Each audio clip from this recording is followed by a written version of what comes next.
All right, ladies and gentlemen, interested to see how this works out. This is Jeremy Dysock. I am the creator of the Free Credit Repair Advice Group. I'm also FICO certified credit coach with the Credilife Credit Improvement Program. For those of you just tuning in, it is Thanksgiving weekend we're going into. Looks like we got one person tuning in right now.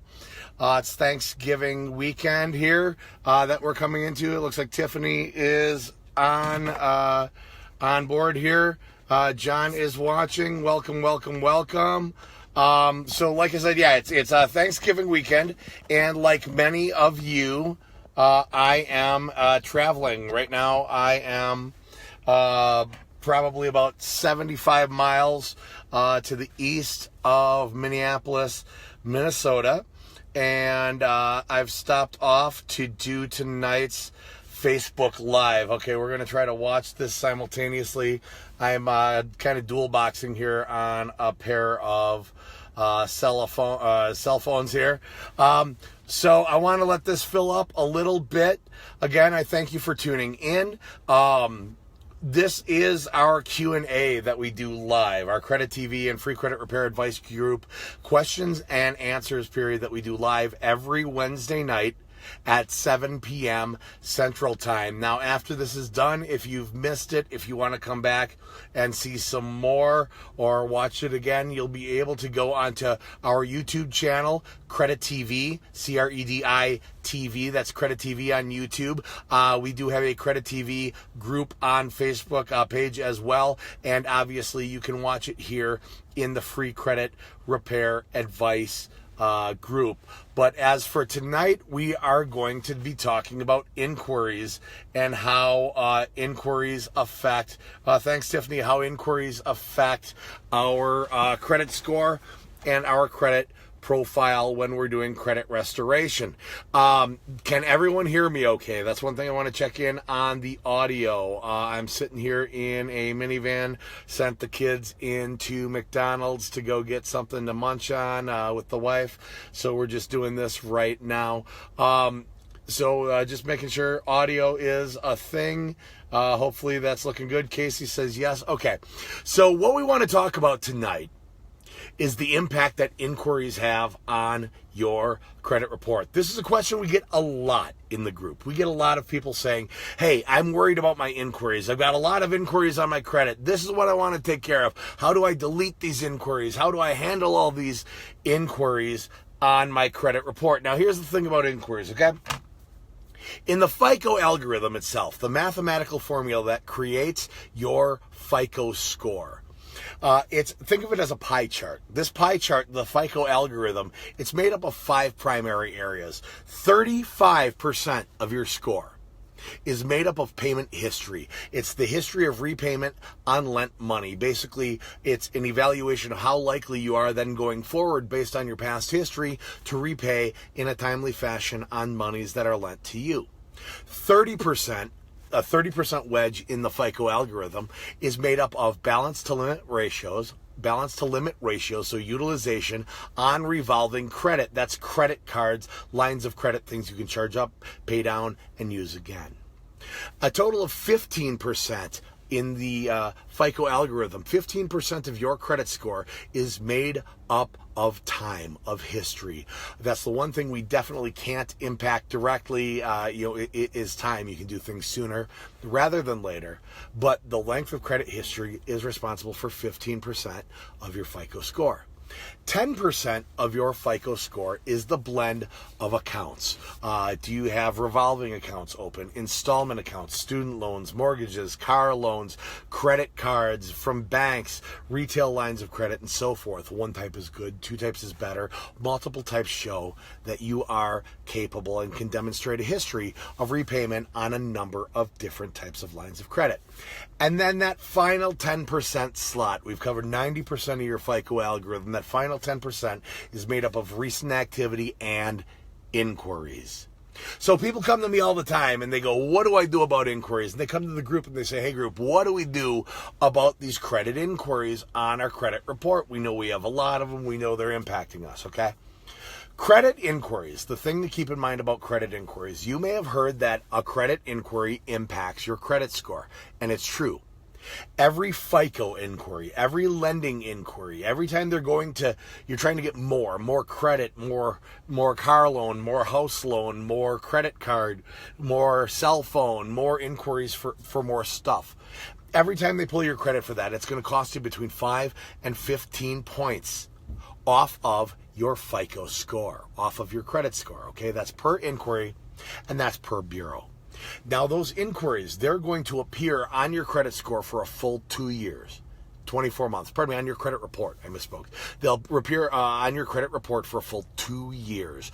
But those inquiries will only impact your credit score for 12 months. So the most recent 12 months. So 5 to 15 points per inquiry off your score for 12 months. So out of the gate alone, you come into the group and you say, oh my gosh, Jeremy, how do I get rid of all these inquiries? I've got a lot of inquiries. I think it's tanking my score. I think that's what's hurting me.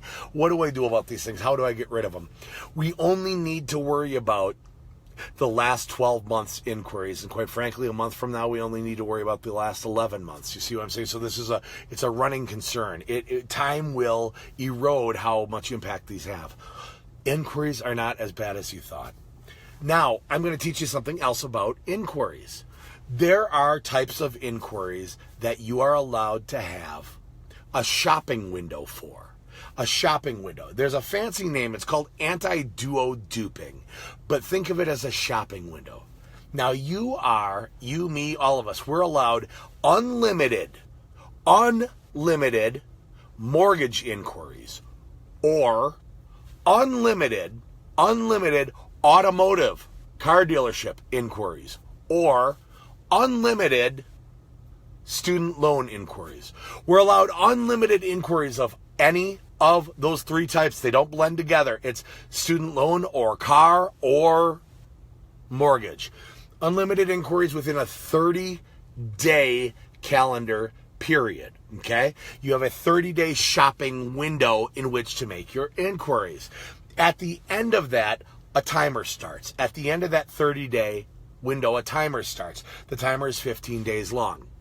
15 days after the end of the 30-day shopping window, TransUnion, Equifax, and Experian will consider them one inquiry, and one inquiry. So 5 to 15 points against your FICO score. So why is that important? The reason that's important is it allows you to shop for the best deal on a home mortgage. The reason it's important is because you go to Happy Friendly Chevrolet or Happy Friendly Ford dealership. You talk to the finance manager and they shotgun your credit out to 30 different lenders and get responses. They're trying to get you the best deal. Well, they also got you 30 inquiries and it looks terrible. It does, and it affects your score.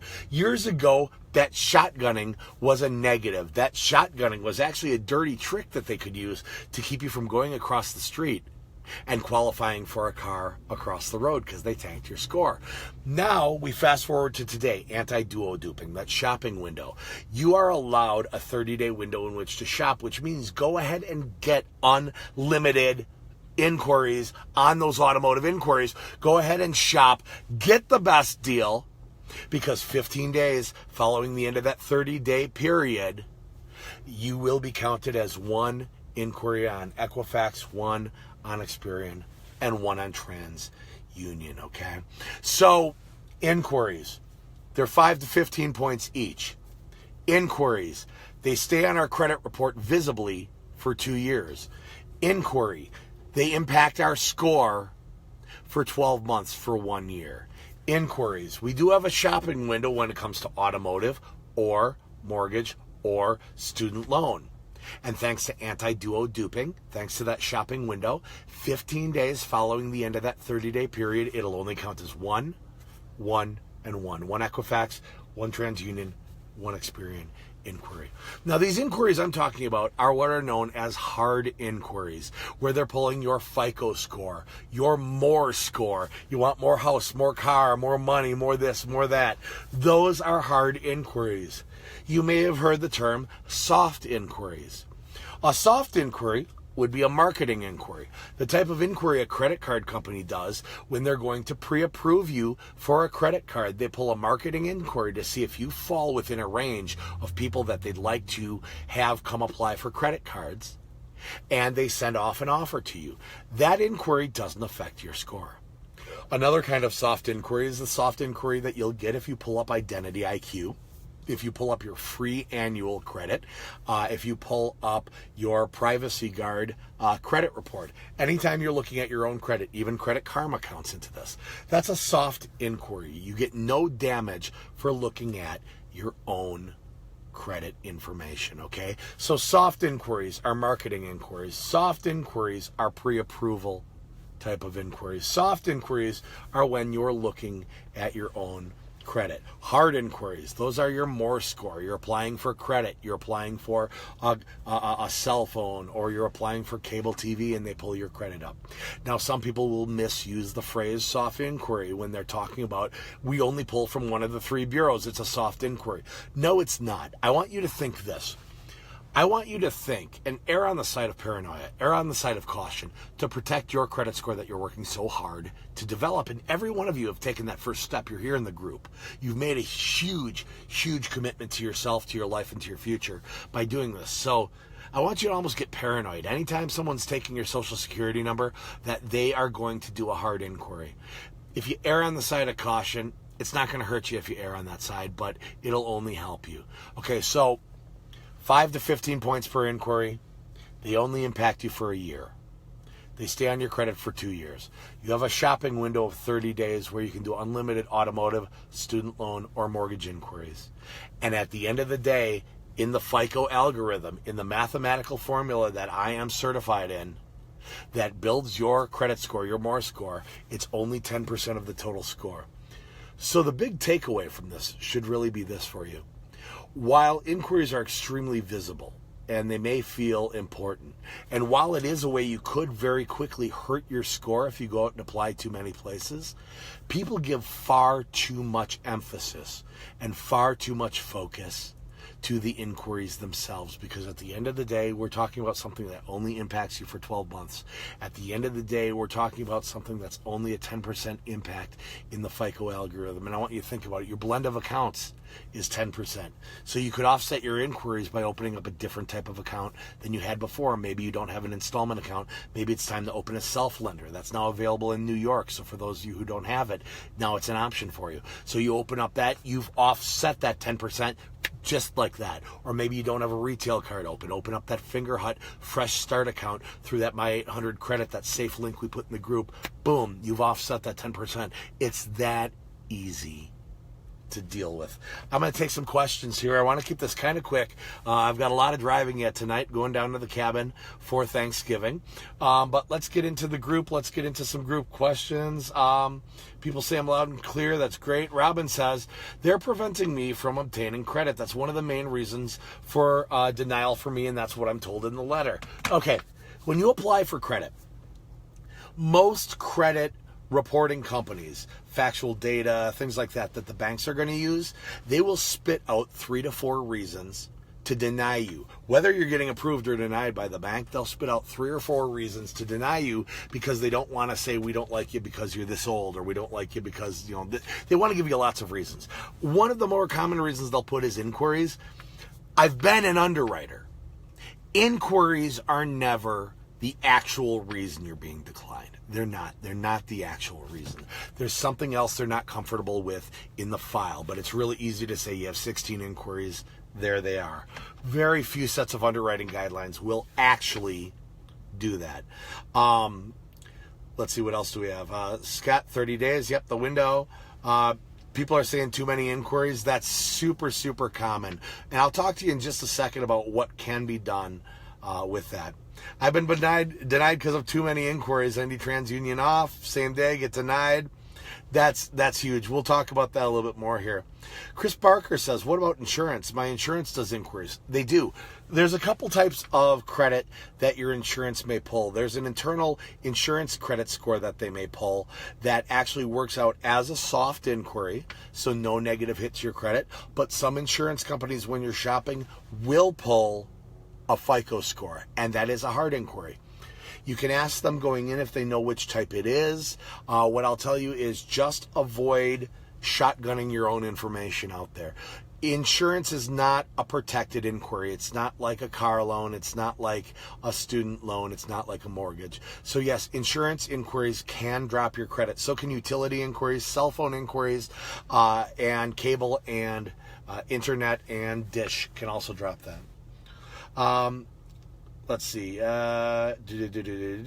Just taking a look. Too many inquiries. I need to rest my voice. I sound like, yeah, Danielle, I'm getting over a lung issue that I've been having. Thanks for the notice. Scott Moran, welcome. A fellow professional of ours in the industry. Scott is in the room tonight. Good to see you. Inquiries hurt those with lower scores more than those that have high scores. That's absolutely true. If you're a couple points away from qualifying for a mortgage, let's say you need a 640 credit score. You've got a 642, and you're going to close on your house, and you're very excited, and you run out to Best Buy, and you're gonna apply for the Best Buy card so you can get some new, maybe some, a new TV for the house or a new refrigerator for the kitchen, and that 5 to 15 points that you drop, that can kick you out of qualifying for your house. Back when I was in the mortgage industry, I saw that so often. It's a very scary thing. So while inquiries are not a be-all, end-all, they are a way that you can sop up points quickly. You got to think about it. How much is that 10% off your $300 purchase at JCPenney really worth to you? $30. Is an inquiry off your credit? Is $5 to $15, 5 to 15 points off your credit?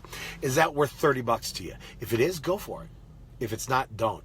Now, when you do finally close on that house and you go to Best Buy and you're going to get $10,000 worth of stainless steel appliances to redo the kitchen, 10% off, $1,000, yeah, you can buy some credit repair for $1,000. You can take some time and do it yourself. You can pay for some postage, whatever you have to do. So it's economies of scale. You've got to pick and choose when you want to spend your points. Your points are like a currency that you work very hard through showing the ability and willingness to repay money to develop. Robin, I do have a lot of inquiries from the dealership. That's good in that they are from a dealership. They're for automotive. If they're within a 30-day period of time, they'll fall under anti-duo duping, and they'll really only count as one per each. Do you offer classes, Chastity? Yes, for a credit repair business startup. It's really interesting. I've been asked this a lot lately. We are putting something together to get people Credilife certified. Just keep your ear to the ground. It's going to be a little while. We've got a lot of irons in the fire. It won't be till after the holidays, but we've got some exciting things coming out in the spring here to do with FICO education, to do with certifications, and to do with getting people certified in the vision that we've got with Credilife, which is a holistic, whole life financial program, a whole life, basically knowing that your credit doesn't operate in a vacuum. Your budget's part of it, your income's part of it, your debt load is part of it, your health, your everything. It all factors in together. Kimberly Hardy, how do you open a fresh start? I've applied and keep getting denied. Never had Fingerhut. Okay, couple things with Fingerhut. Fingerhut's going to require a 500 or higher credit score. Fingerhut, they have two types of cards. One is the Advantage and one is the Fresh Start. Fresh Start is very cool. Fresh Start starts out as an installment loan and converts, once you've paid it down a little bit, into a revolving. So you get the best of both worlds in that. You want to make sure you're applying for the Fresh Start. It makes a difference. Tiffany and any of my other moderators, I think Danielle's on, if you guys could post that My 800 credit link, you can get directly to the Fresh Start there. You want to make sure you have been applying for Fresh Start and not Advantage. The one thing, if you're in an active bankruptcy, that also often will keep you out of Fresh Start. Those are the only two reasons, or actually, well, the third reason is screwing over Fingerhut. So if you're screwed over Fingerhut, if you're in a bankruptcy or if you're under a 500 score, that'll oftentimes disqualify you for Fresh Start. Otherwise, you basically have to be able to fog a mirror, have a pulse, and they'll give you an okay for that. So if you go through that My 800 credit link, it's a vetted link. We know it's safe. We know it's not a phishing link, and it should get you there. So hopefully they'll put that there.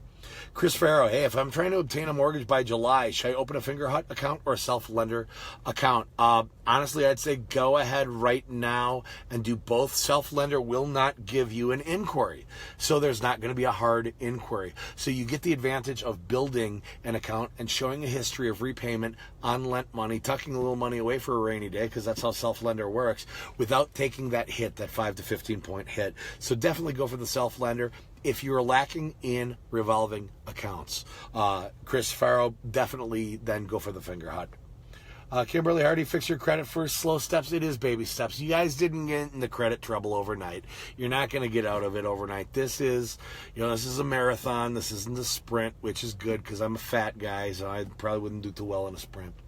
Try to build up the profile. Profile is just as important as score, if not more.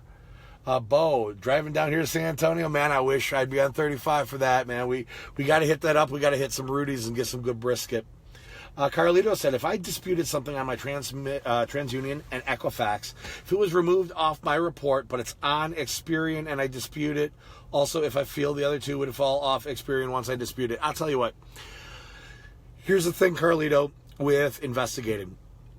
Every bureau has its own benchmarks. Every bureau, TransUnion, Equifax, and Experian will have their litmus test for what they consider validation, verification.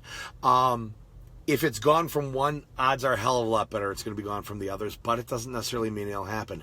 It may take additional investigations. You may have to investigate other aspects of the account. There are 27 different aspects you can investigate. You can investigate things like the date of last activity. You can investigate and ask a question about balances or the date things were opened. So do not falter if one will take it off and one won't. It just means you haven't struck on that nerve. You haven't found that thing that they're having trouble verifying and validating and investigating. So yeah, keep up the good work, Carlito. It's a marathon, not a sprint. Definitely investigate that.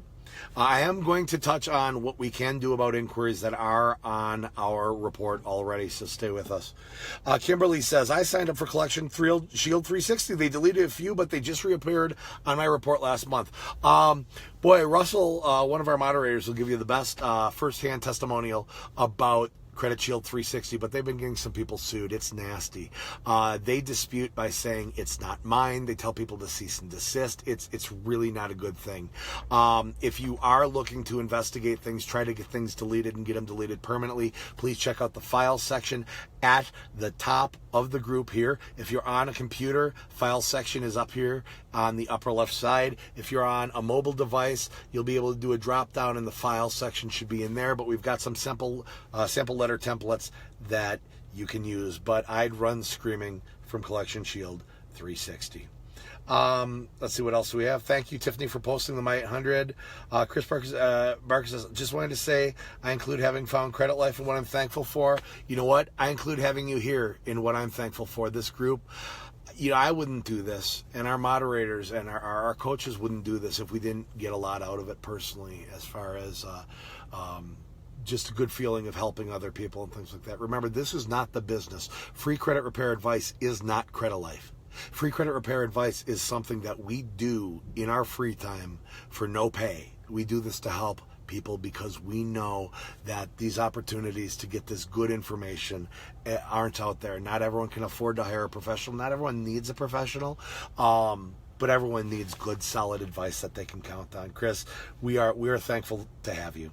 Percy asks, what's self-lender? It's a great question, Percy. Self-lender is an account. Think of it like this. It's a savings account. It's like a forced savings account that gives you credit for making installment payments into your saving to tuck money away. It gives you credit for that on your credit report. It actually counts as installment payments towards a bank obligation. So you make these monthly installment payments until you fully funded the obligation you made for yourself at the bank through Self-Lender. It's Bank of Austin, and you can find links to Self-Lender right here in the group. Otherwise, Tiffany can probably put one up for you. She's usually got those things at her fingertips. But the thank you that you get for tucking money away for yourself responsibly for a rainy day is a higher credit score and a rounded out credit profile. It's a bucket of cool.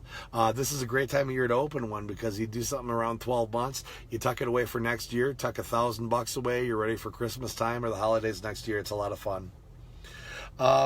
Adriana says, my car payments show late. It's a funny thing. December of last year shows in good standing, but January and so on is 150 days late. Any thoughts? Yeah, not all companies report every month. They don't have to. They're not required to. So you can end up with some really goofy things. That type of scenario where suddenly it shows up 150 days late out of the blue like that, that's a good indicator that if you send verification, validation, investigation letters, as you'll find up in the files section, the templates, or up here if you're on mobile, that's a good indicator that they may have trouble verifying and validating. So that's a lead that I use as a professional to take a look and go, hey, we may have some negatives that can be deleted. Yes, sir, need a link for self-lender? Percy, Tiffany put it right below you. Always on point. Okay, so what do we do if we've got, what do we do if we have inquiries on our credit report? Okay, that's the next question. Well, inquiries, like any other credit report item, are at the same mercy as any other account of having to be able to verify, to validate, and document that they're accurate, factual, correct, current, and verifiable today, not back when they happened, but today. They're at the same mercy of any other account.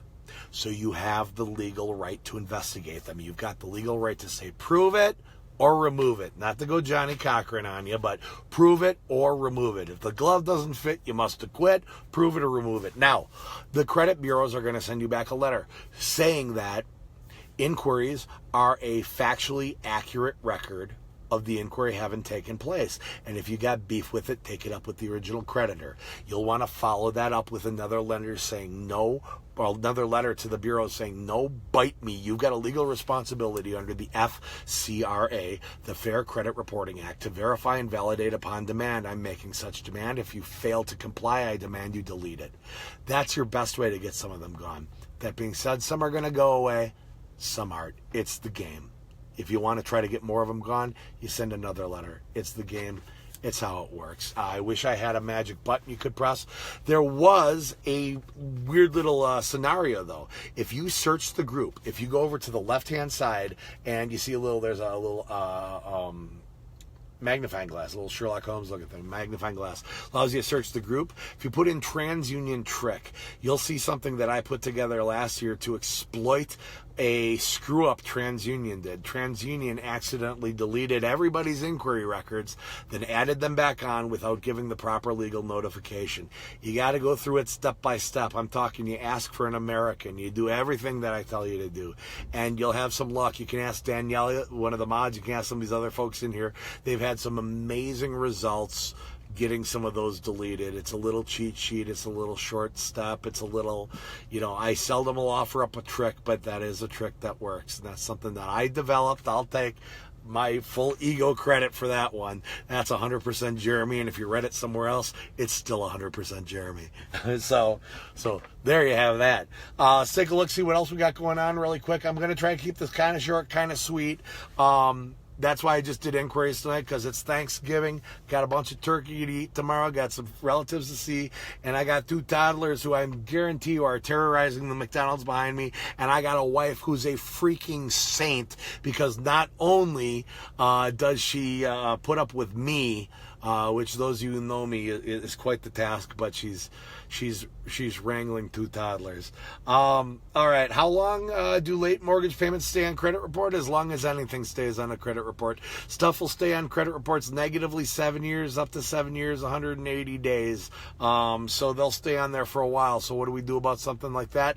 We send a validation letter. Now, it's going to have more of an impact there, Sandy Daniels, in the last 24 months than it will as it gets older and older. So the further you get away, it's like anything. The further you get away from a negative activity, a negative happening, you heal. Your credit report's the same way. The further it gets away from a negative thing, it heals. Every day gets a little bit easier. Every day gets a little better. When it comes to credit, every day your score gets a little bit better. Susan says, hey, I didn't miss you. Well, totally. Hey, don't worry, Susan.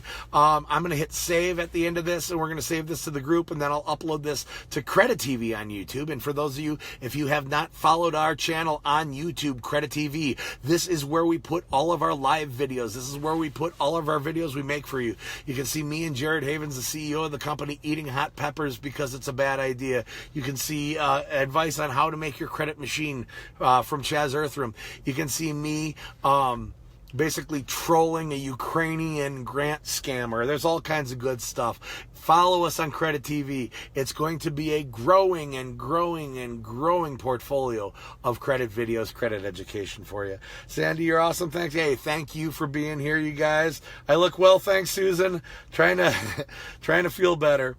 Robin, do you guys get inquiries removed while we're in the program? We can work on it. Honestly, that is, think of inquiries as what flavor frosting do you want on your cake? I want to bake your cake first. So for that, we're going to work on two things. It's elimination of unverifiable derogatories and negatives, and it's building. It's building. It's building. I want you to run screaming from anyone who tells you that repairing your credit is simply deleting things, because that's only part of it. Your history is only 35%. That leaves us 65% of other stuff to work on.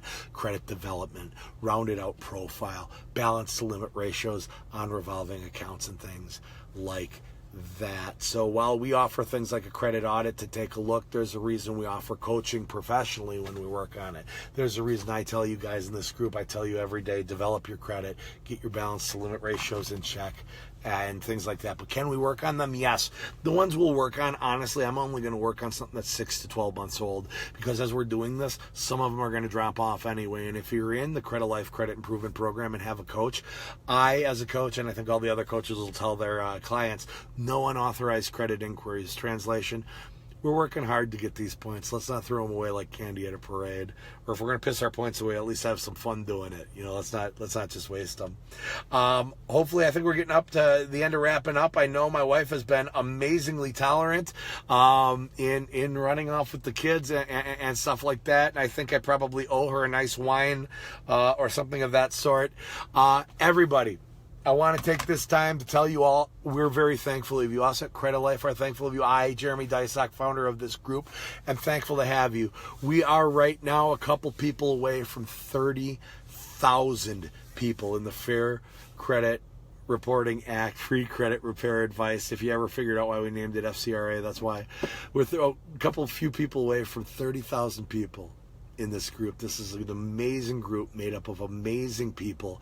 Everyone's got the same amazing vision of improving lives, of changing lives, of getting in position where you can qualify for homes, you can qualify for things. I tell everybody every time they ask me, why do I do what I do? Every time I do my job right, a kid gets a backyard to play in. And I don't say that to sell things to people. I don't say that to try to get people to sign up for something. I say it because it's the truth. For CrediTV, for Credilife, for the Free Credit Repair Advice Group, and for myself, Jeremy Dysock, I thank you all. I wish you a blessed Thanksgiving, and I'll talk to you all soon. Bye now.